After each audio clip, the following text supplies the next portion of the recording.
400 पार करेंगे, जो नहीं हो सका। पर दूसरी तरफ अगर हम कांग्रेस की बात करें, कांग्रेस पिछले इंतखाबात में कमजोर दिखाई दे रही थी, पर राहुल गांधी का जो रोल रहा है अब की बार कांग्रेस को ऊपर लाने में, उसकी ग्राफ को मजबूत करने में, क्या आप मानते हैं भारत जोड़ो यात्रा या दूसरी जो यात्रा उन्होंने की है, जो लोगों से मिले हैं, मुल्क के हर एक शहर में गए हैं, वहां पे उन्होंने लोगों के साथ बात की है, वो कांग्रेस को फायदा देके गया?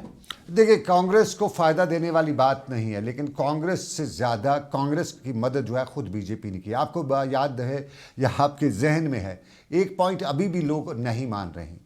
और वो शायद उसकी तरफ ध्यान नहीं। अयोध्या से बीजेपी हारी है, राम मंदिर जहां पे बीजेपी ने बनाया, जहां इतना डंडूरा पीटा बीजेपी ने, वहां से बीजेपी का उम्मीदवार जो है वो हारा है। तो ये साफ बयान करता है कि हिंदुस्तान में अवाम ने अब की बार में जो हिंदू मुसलमान मंदिर मस्जिद की सियासत थी उसको रद्द किया है। बीजेपी के गढ़ से, राम मंदिर से, अयोध्या से, राम जन्मभूमि जिसे कुछ लोग कहते हैं या बाबरी मस्जिद का इलाका जो अयोध्या जिसे कहते हैं, वहाँ से अगर बीजेपी हारती है तो ये एक सीधा सा जवाब है, करारा जवाब है कि जो विकास की बात बीजेपी कर रही थी वो हो ही नहीं है, मंदिर मस्जिद की सियासत लोगों को पसंद नहीं है, तो इसलिए ये। और दूसरी बात आपको बताऊं, बीजेपी की अंदरूनी खलफशार जो हम मानते थे कि बीजेपी एक सबसे बड़ी पार्टी है, उसके पीछे बैकअप में उसके आरएसएस है और आरएसएस एक डिसिप्लिन फोर्स है, लेकिन अब की बार इन इंतखाबात में ओवरऑल मुल्क में हमें आरएसएस पूरी तरह से कई जगहों पे बीजेपी के सपोर्ट में दिखाई नहीं दिया। आरएसएस का जो कैडर है, जो ग्राउंड है, वो बहुत स्ट्रांग है, उससे कोई इनकार नहीं करेगा। एक ऑर्गेनाइजेशनल सेटअप है आरएसएस का, लेकिन वो ऑर्गेनाइजेशनल सेटअप जो है वो आज नहीं चल रहा था, क्योंकि उसके पीछे की वजूहत यही कुछ बताया जा रहा था कि मनमानी की जा रही है। नरेंद्र मोदी ये अपनी मनमानी करते हुए आगे बढ़ रहे हैं, ये किसी के सुनते नहीं हैं। तो ये वजह थी कि आरएसएस ने उस तरह से ग्राउंड लेवल पे सपोर्ट नहीं किया। एक ये कांग्रेस का जो बीजेपी का जो रोल देखा गया है पिछली सरकार में, कहीं ना कहीं लोगों को नाराजगियां भी हैं, क्योंकि अगर हम महंगाई की बात करें तो काफ़ी ज़्यादा महंगाई बढ़ चुकी है मुल्क के अंदर, गरीब आवाम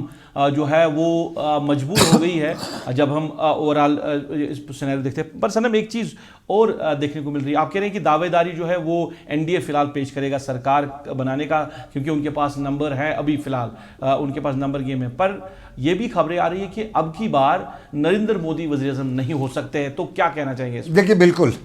हमें कुछ और फैक्टर्स पर भी नजर डालनी पड़ेगी। पिछली सरकार में 2014 से 2018 तक का जो बीजेपी का टेन्यूर था, नरेंद्र मोदी का टेन्यूर था, उस दौरान चंद्रबाबू नायडू और बीजेपी के ताल्लुकात अच्छे नहीं रहे थे, खासतौर पे सरकार के ताल्लुकात अच्छे नहीं रहे। और बहुत से क्वार्टर्स ये भी मान रहे कि चंद्रबाबू नायडू और वो जो राइट हैंड है वज़ीर-ए-आज़म नरेंद्र मोदी के अमित शाह, उनके आपस में बड़े तल्ख जो है कथनी और करनी नहीं बल्कि कटनी है पूरी तरह से। तो एक बड़ी वजह ये भी कुछ सियासी पंडित बता रहे हैं कि चंद्रबाबू नायडू अगर बीजेपी को सपोर्ट करते हैं तो साफ जाहिर है वो अमित शाह को इस ग्राउंड में, इस पोजीशन पे नहीं देखना चाहते। वो उनकी शराइत रहेगी या शर्त रहेगी कि वो मैदान में आएंगे, वो सपोर्ट करेंगे, लेकिन अमित शाह नहीं होने चाहिए। जब अमित शाह नहीं होगा तो फिर ये भी है कि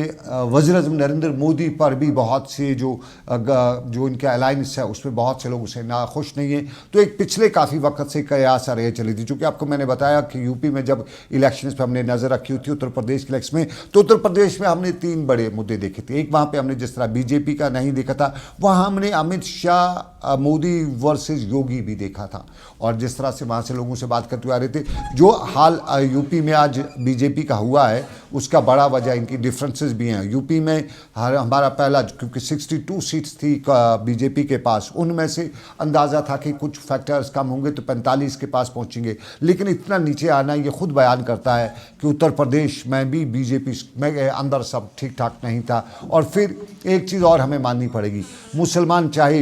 योगी या दूसरे लोगों ने मुसलमानों को 20% बताते हुए बताया कि चलिए एक तरफ से 80%, दूसरी तरफ से 20%, हमें 20% को कुछ नहीं करना है, लेकिन मुसलमानों ने आज की डेट में एक बड़ा इम्पैक्ट डाला इन इंतखाबात में। और सबसे बड़ी बात, खामोशी से पिछले इंतखाबात के, उससे पहले असम्बली इंतखाबात जो भी हमने देखा, मुसलमानों के लीडरान टेलीविजन पर बड़े बयान दिया करते थे,